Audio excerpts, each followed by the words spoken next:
जय हिंद दोस्तों, आपको हमारे यूट्यूब चैनल पे स्वागत है। चलिए दोस्तों, आज हम लोग का नया टॉपिक है वास्तविक संख्या। हम लोग का आज है पार्ट 7 और टाइप भी हम लोग कितना दोस्तों आज 7 है।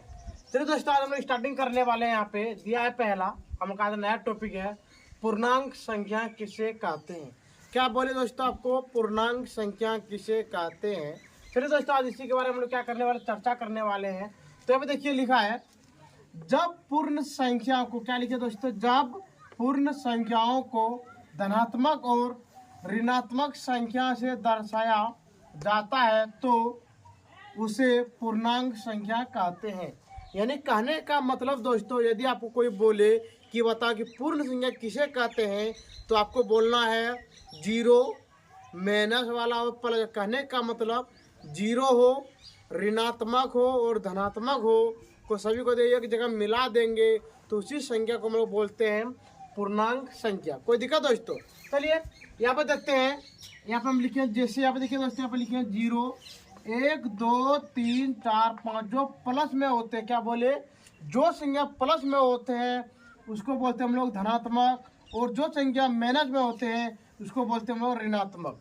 कोई दिक्कत दोस्तों। चलिए यहाँ पे देखते हैं, दिया यहाँ पे सबसे छोटी पूर्णांक संख्या। क्या लिखा दोस्तों, सबसे छोटी पूर्णांक संख्या बोलेगा, बताओ क्या होती है। तो हम लोग बोलेंगे अपरिभाषित। क्या बोलेंगे दोस्तों, अपरिभाषित होती है। यानी कहने का मतलब इन्फिनिटिव, यानी कहने का मतलब कि जिसका कोई अंत ना हो उसे हम लोग बोलते हैं अपरिभाषित। क्यों, देखिए दोस्तों, ये माइनस में जा रहा, पता नहीं कि जीरो से लेके कम कहाँ तक जाएगा, हमको कुछ भी पता नहीं है। जिसका पता नहीं हो उसे बोलते हैं हम लोग अनगिनत बोल सकते हैं, या इसको बोल सकते हैं अपरिभाषित। कोई दिक्कत दोस्तों। चलिए अगला देखिए, यहाँ पे दिया है सबसे बड़ी पूर्णांक संख्या, इसका भी होता है अपरिभाषित। यानी कहने का मतलब, आप बताइए दोस्तों, एक से लेके इस पार में कितना जाने वाला है ये खुद मुझे भी पता नहीं। यानी कहने का मतलब जिस संख्या को पता ना हो उसे हम लोग बोलते हैं अपरिभाषित। इसको बोल सकते हैं अनंत। क्या बोल सकते हैं दोस्तों, अनंत। कोई दिक्कत। चलिए यहाँ पे देखिए, नोट में लिखवा दिए हैं, जितनी बड़ी संख्या में ऋणात्मक चिन्ह होगा वह संख्या उतनी ही छोटी होती है। चलिए दोस्तों, इसके बारे में यहाँ पे देख लेते हैं हम लोग। एक नंबर में यदि आपको दे दे यहाँ पे -5, क्या दे दोस्तों, -5, और यहाँ पे ऐसे दे दे, और आपको बोले,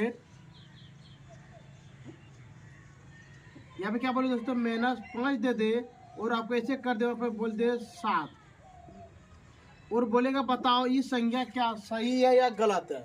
आपको एक चीज याद रहे दोस्तों, जिस संख्या का मुंह खुला होगा, क्या बोले दोस्तों, जिस संख्या का मुंह खुला रहता है वह संख्या मेरा होता है बड़ी संख्या। अब देखिए यहाँ पे जरा सा, यहाँ पे दिया है -5, क्या दिया दोस्तों, -5, और इस पर में दिया 7। पहले आप समझिए कि माइनस का मतलब होते क्या है और प्लस का मतलब क्या होते हैं। एक मिनट देखिएगा दोस्तों, यदि माइनस का मतलब आपको समझना कर्जा। क्या समझना दोस्तों, कर्जा। यानी कहने का मतलब यदि आपके पास 2 रुपया पैसा, क्या बोले दोस्तों, यदि आपके पास कितना रुपया पैसा हो, 2 रुपया पैसा हो, और किसी के पास यदि 1 रुपया पैसा है, तो आपको बोले बताओ दोनों में से कौन सी संख्या बड़ी है। तो हम लोग बोलेंगे 2। क्या बोलेंगे दोस्तों, 2। क्यों, क्योंकि 2 मेरा क्या है, प्लस है, 2 रुपया, और इधर कितना रुपया, 1 रुपया है। यदि दोस्तों यही आपको बोले कि यदि मेरे पास 2 रुपया हम किसी के पास पैसा मांगे, क्या बोले दोस्तों, यदि हम किसी के पास पैसा मांगेंगे 2 रुपया, तो ये होगा मेरा कर्जा में होगा। क्या होगा दोस्तों, ये कर्जा हो गया। ये आपको बोलेगा बताओ मेरे पास 1 रुपया है, तो बोलेगा बताओ दोनों में से कौन संख्या बड़ी संख्या है। तो हम लोग बोलेंगे 1। क्या बोलेंगे दोस्तों, 1। क्यों, अब देखिए, आप किसी का पैसा 2 रुपया मांग के लाए हैं, और ये 1 रुपया पैसा खुद मेरे पास है। इसका मतलब यदि आपके पास 2 रुपया होते हैं तो पहले आप ये वाला पैसा किसी न किसी को क्या कीजिएगा दोस्तों, दीजिएगा। ठीक है ना। चलिए इसके बारे में हम लोग नीचे में देखते हैं। अब बताइए मेरा क्या है, सत्य है या असत्य है दोस्तों। ये बिल्कुल क्या है, असत्य है। क्या है, असत्य। चलिए देखते हैं हम लोग दोनों, कितना नंबर देखते हैं, 2 नंबर। यहाँ पे देखिए, यहाँ पे दे दिया -1, और यहाँ पे दे दिया 1। क्या बोलो दोस्तों, आप देखिए जरा सा यहाँ पे। अब बताइए, अब कर्जा यानी कहने का मतलब, आप कर्जा यानी कहने का मतलब दूसरे के पास आप कितना रुपया लिए हैं, 1 रुपया, खुद आपके पास है कितना रुपया दोस्तों, 1 रुपया। तो बताइए दोनों में जो कौन सी संख्या बड़ी संख्या होगी, तो होने वाला कौन वाला 1, तो इसलिए, और आपको बता रहा है कि संख्या कौन सा संख्या बड़ी संख्या 2, तो इसलिए क्या बिल्कुल गलत है। तो यहाँ पर लिखेंगे हम लोग असत्य। क्या लिखेंगे दोस्तों, असत्य। कोई दिक्कत। यहाँ पे देखिए 3 नंबर में यदि आपको दे दे -5 रुपया और बड़ी संख्या दे दे आपको 1। अब देखिए दोस्तों, यहाँ पे बोला है कर्जा कितना रुपया कर्जा है दोस्तों, आपके पास -5 रुपया और इस पर प्लस आपके पास कितना रुपया पैसा 1 रुपया है। तो कहने का मतलब बिला संख्या बता रहा है, बिला संख्या क्या बड़ी संख्या है, बिल्कुल सही है। क्यों दोस्तों, आपके पास पैसा कितना रुपया 1 रुपया है और दूसरे के पास -5, यानी कहने का मतलब जहाँ पे आपको मेहनत लगे, क्या बोले, जहाँ पे आपको दिखाई दे मेहनत, आपको समझ जाना है कि बोला क्या बिल्कुल कर्जा में है। कोई दिक्कत दोस्तों। चलिए अगला देखते हैं। यहाँ पे हम लोग 3 नंबर 4 नंबर देखिए, यहाँ पे देते हैं आपको -7 और -5। अब बोलेगा बताओ दोनों में से कौन सी बड़ी संख्या है। देखिए दोस्तों, यहाँ पे -7, यहाँ पे कितना -7 रुपया और इस पार में -5 रुपया। कहने का मतलब एक आदमी ने लिया 7 रुपया कर्जा और एक आदमी ने लिया 5 रुपया कर्जा। तो बोला कि बताइए बोला -5 बड़ी संख्या है, तो बिल्कुल क्या है दोस्तों, बोला सही है। तो यहाँ लिख देंगे हम लोग सत्य। अगला देखिए यहाँ पे 5 नंबर, ये आपको दे दे यहाँ पे -100 रुपया और इस पार दे दे -99 रुपया। बोलेगा बताओ ये वाला खतन है क्या, सही है या गलत है। तो अब देखिए दोस्तों, तरह से 1 मिनट दिमाग लगा के, आपके पास अभी कितना पैसा -100 रुपया कर जाने। कहने का मतलब अब 100 रुपया किसी के पास क्या लिए पैसा लिए हैं और कोई आदमी लिया मात्र 99 रुपया पैसा। अब बताइए दोनों में से कौन सा संख्या बड़ी संख्या है। तुमको पता है, यहाँ पे देखिए, यहाँ पे बोला है वह संख्या, इस संख्या जितना छोटा हो, क्या बोले दोस्तों, ये छोटी है, इस संख्या से ये संख्या छोटी है। इसका मतलब है बिल्कुल क्या है, सत्य। तो लिख देंगे हम लोग सत्य। चलिए दोस्तों, आपका टाइप 7 में यह खत्म हो गया। तो आपको टाइप 7 में आपको कोई भी चीज का दिक्कत हो तो आप अभी हमारे कमेंट सेक्शन में कमेंट कर सकते हैं। चलिए दोस्तों, अब हम लोग यहाँ पे देखते हैं टाइप 8। क्या देखते हैं दोस्तों, टाइप 8 देखिए। टाइप 8 में लिखे हम लोग दोस्तों अभाज्य संख्या किसे कहते हैं। कोई दिक्कत। चलिए यहाँ पे देखते हैं, यहाँ पे देखिए लिखिए, जिन दो संख्या युग्म का मौसो 1 होता है उसे उस युग्म को अभाज्य संख्या कहते हैं।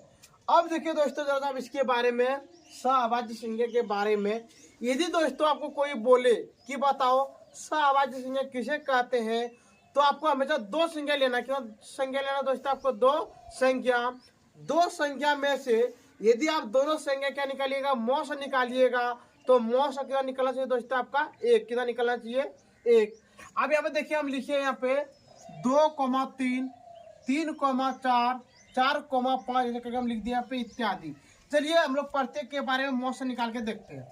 पहले देखते हैं हम लोग 1 नंबर में, 1 नंबर यहाँ पे दिए 2,3। कोई दिक्कत दोस्तों। चलिए 2 से कटाते हैं 3 बार में, 1 बार में यहाँ पे हो गया आपका 2। कितना हो गया दोस्तों, यहाँ पे 2, तो यहाँ पे लिख देंगे 1। फिर ऐसे करेंगे यहाँ पे कितना 2, तो लिख दिए 2। कितना हुआ दोस्तों, 2 बार में ये भी कर, यानी कहने का मतलब इसका मौस निकल गया दोस्तों। मौस कितना निकल गया, 1, यानी कहने का मतलब 2,3 बिल्कुल अभाज्य संख्या है। ये निकल गया आपका बिल्कुल सही आंसर। चलिए अब देखते हैं हम लोग 2 नंबर। 2 नंबर में दिए हम 3,4। चलिए 3 निकालते हैं। यहाँ पे दे दिए 4, यहाँ पे आपका दे दिए 1 बार में 3, यहाँ पे हो गया 1। फिर ऐसे कर देंगे, यहाँ पे 3 दे दिए 3 बार में, तो ये बिल्कुल क्या गया दोस्तों, कट गया। तो यहाँ पे इसलिए लिखेंगे चूंकि मौ बराबर कितना गया दोस्तों, 1। क्या बोले आपको, जिसका मौसो 1 निकले, जिस युग्म का 901 निकले वह मेरा क्या होता है, सहभाज्य संख्या होता है। चलिए आप देखते हैं हम लोग 3 नंबर दिए हैं 4,5।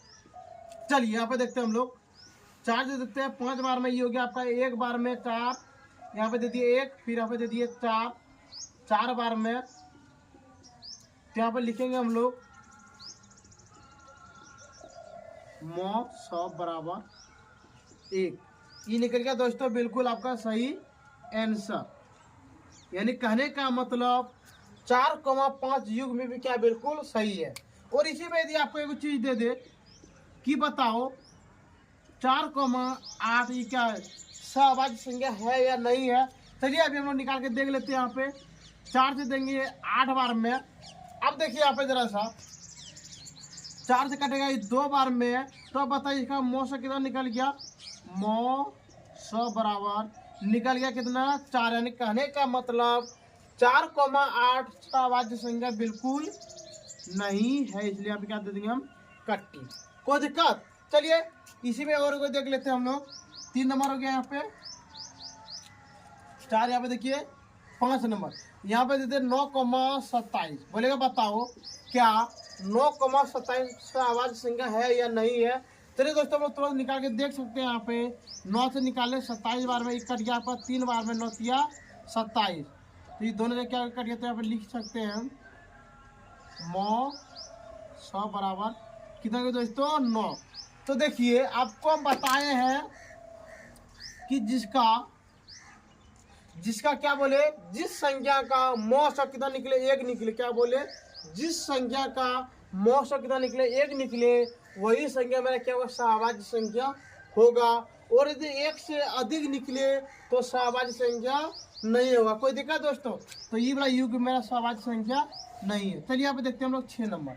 यहाँ पे आपको देते 2,10। बोले बताओ क्या 2,10 सहभाज्य संख्या है या नहीं है। चलिए दोस्तों हम निकाल के देखते हैं। 2 से देखेंगे ये आपका होगा 5 बार में, तो यहाँ पे हो गया बिल्कुल क्या होगा दोस्तों कट गया, तो यहाँ पर लिखेंगे 900 बराबर कितना होगा दोस्तों 2। अब बताइए क्या 2,9 2,10 युग में क्या मेरा संख्या सहभाज्य संख्या है, नहीं है। क्यों सर, क्यों, देखिए इसका 900 कितना निकल गया 2, इसलिए ये भी संख्या सहभाज्य संख्या नहीं है। ठीक है दोस्तों, आप इसका एक बार स्क्रीनशॉट ले लीजिए।